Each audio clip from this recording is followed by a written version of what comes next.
இங்கே நல்ல அரசியல் பண்ணணும்னு நினைக்கிறவங்கள கூட அவன் நல்லவன் இல்லைங்கிற மாதிரி கிரியேட் பண்ணக்கூடிய ஆகிப்போச்சு சார். இப்போ நீங்கள் சுருக்கமாக சொல்கிறேன், இது அண்ணா பணம் விட்டு கொடுக்குறாரு. நான் ஓப்பனாக சொல்கிறேன், 3 மணிலேருந்து 10 மணி வரைக்கும் போலீஸ் பெர்மிஷன் கொடுத்தாங்கல்ல.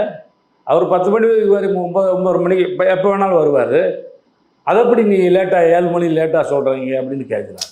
இது போலீஸ் பெர்மிஷன் கொடுத்தது 3 to 10ன்னா இந்த டயத்துக்குள்ளே ஏதாவது ஒரு டைம் நீங்கள் ஃபிக்ஸ் பண்ணி முடிச்சுக்குங்கன்னு அர்த்தம்.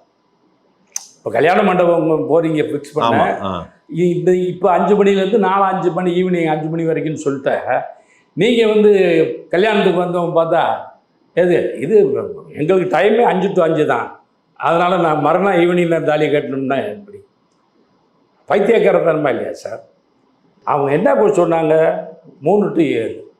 சரி, ஆனால் நீங்கள் தலைமை கழகத்தில் விஜயோட கட்சியோட ஆளுகைன்னு அனௌன்ஸ் பண்ணீங்க, 12 மணிக்கு அனௌன்ஸ் பண்ணிட்டீங்க. போலீஸ் பெர்மிஷன் வாங்கின மேட்டு மக்களுக்கெல்லாம் தெரியுமா? போலீஸ்காரவங்க இந்த டைம் கொடுத்துருக்கான்னு யாருக்காவது தெரியுமா உங்களுக்கு? கட்சி என்ன சொல்லிச்சோ, நிர்வாகிகள் என்ன சொன்னாங்க, கூடிட்டான். அப்படி நீங்கள் தான் டயத்தை முன்னால் நம்ம ஃபிக்ஸ் பண்ணுது. அப்போ நீங்கள் போக வேணாம் சார். இது 7 மணி நேரம் ஆகணும். அந்த இடத்த பற்றி நான் கேள்விப்பட்டிருக்கேன். கரூரில் சனிக்கிழமைனா சம்பளம் கொடுப்பாங்க, எல்லாம் நிறைய அங்கே தான் அசம்பிள் பண்ணியிருப்பாங்க அப்படின்ட்டு. அவர் எத்தனை மணிக்கு வந்தாங்கன்னா, நேரம் ஆக ஆக ஒரு விஐபியை பார்க்குறதுக்கு கூட்டம் வருமா வராதா சார்? வரும்.